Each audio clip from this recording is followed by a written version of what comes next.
Praise be to you, Yahuwah my Elohim.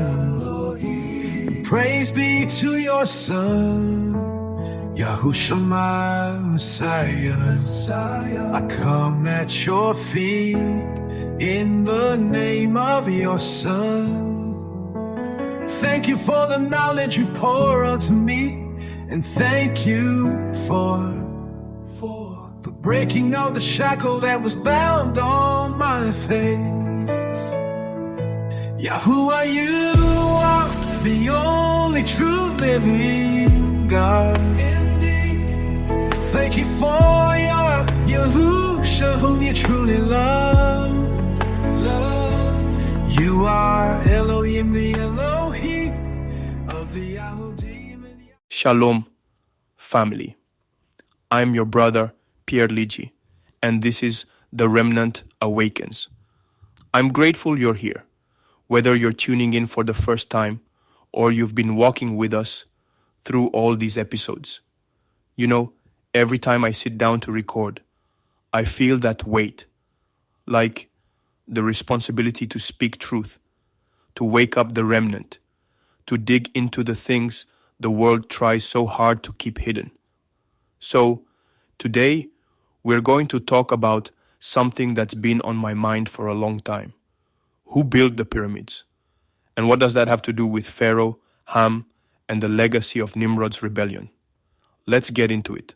Alright, so let's just get straight to it. Egypt's pyramids? Man, they're everywhere, right? You see them on TV, in textbooks, on the back of the dollar bill, even in music videos. But nobody really wants to talk about who actually built them or why. I mean, yeah, you'll hear about the Egyptians, but who were these Egyptians? And what was their real purpose? See, the world wants you to think it was just about tombs or, I don't know, some kind of ancient science project. But if you look deeper, you realize these pyramids were spiritual monuments. They were built by the descendants of Ham, specifically Mizraim, that's Egypt in the Bible.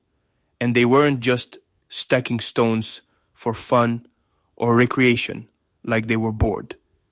These were altars, places of power designed to connect with the fallen ones, to channel the same rebellious spirit that started way back in Babel. I mean, think about it. Why do you see pyramids and ziggurats all over the world? It's not a coincidence. It's a pattern, a legacy. Now, let's talk about Nimrod. Genesis chapter 10 verse 8 to 10 says, Nimrod began to be a mighty one in the earth. The beginning of his kingdom was Babel. So, Nimrod wasn't just some random king. He was the first world ruler, the original rebel, the one who tried to unite humanity against Yahuwah. He built Babel. He built the first ziggurat, the Tower of Babel. And that spirit, that occult legacy, it didn't die when the languages got confused. It spread. It got passed down. Nimrod's rebellion became the blueprint for every empire that came after. Egypt, Assyria, Babylon, Rome, they all copied that same system. And the pyramids?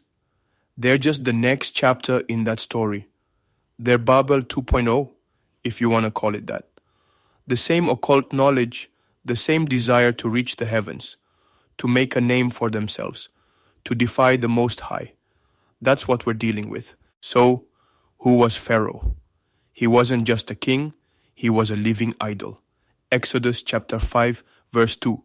Pharaoh says, Who is Yahuwah that I should obey his voice to let Yashar-el go? That's not just arrogance, that's open rebellion. Pharaoh was a descendant of Ham through Mizraim, and he inherited that same spirit of defiance.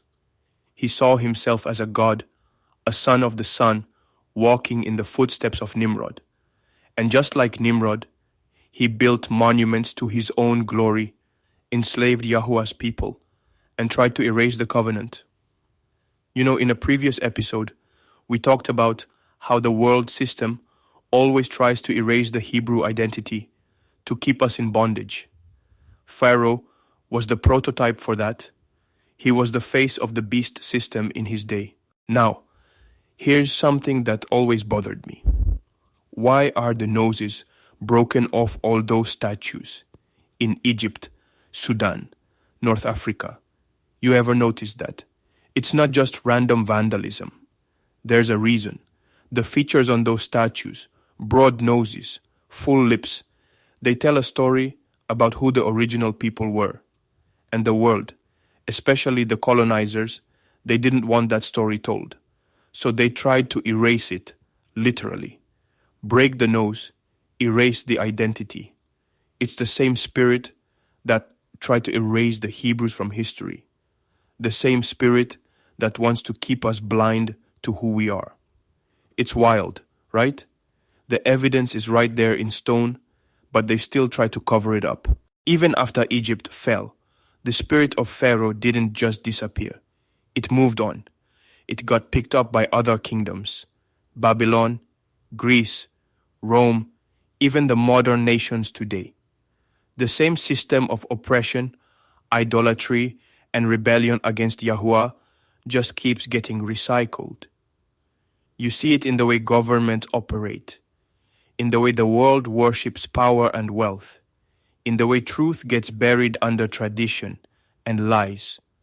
It's like every time you think the beast system is gone, it just puts on a new mask. And if you look at the symbols, pyramids, obelisks, sun discs, they're still everywhere. On your money, in your cities, even in your churches sometimes. That's not an accident. That's the legacy of Ham's kingdoms, still alive and kicking. So, what does the remnant need to know? Nimrod built a rebellion. Ham preserved it. Mizraim empowered it. Pharaoh ruled by it. And today's beast system is still using it. That's the real history. It's not just about ancient Egypt. It's about a spiritual war that's still going on. The same forces that built the pyramids are the ones trying to keep you asleep, trying to keep you from waking up to your true identity. That's why it matters. That's why we talk about this stuff. Because if you don't know where you come from, you don't know where you're going. And if you don't know the enemy's playbook, you can't win the battle. The pyramids, they weren't just architectural wonders. They were spiritual monuments of rebellion. Pharaoh wasn't just a king. He was a living idol, walking in the footsteps of Nimrod. And those broken noses on the statues, that's the world trying to erase the truth about who we were and who we are. But the Most High sees it all. He's waking up His people, restoring what was lost, and exposing the lies. We're not just talking about history, we're talking about prophecy. The remnant is rising, and the truth is coming out, whether the world likes it or not. All right, family, that's it for today. I appreciate you for listening, for seeking truth, for being part of this awakening. I'm Pierre Ligi, your brother from the tribe of Yehuda, and this is The Remnant Awakens. If this message stirred something in you, don't keep it to yourself. Like this video so it reaches more people. Subscribe if you're awakening to truth, and comment below with what stood out to you most.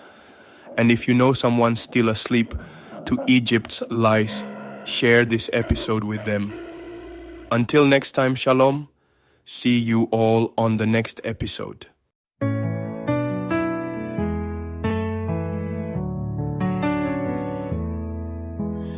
Praise be to you, Yahuwah my Elohim. Praise be to your Son, Yahushua my Messiah. I come at your feet in the name of your Son. Thank you for the knowledge you pour unto me, and thank you for breaking all the shackle that was bound on my face. Yahuwah, you are the only true living God. Thank you for your Yahusha, whom you truly love.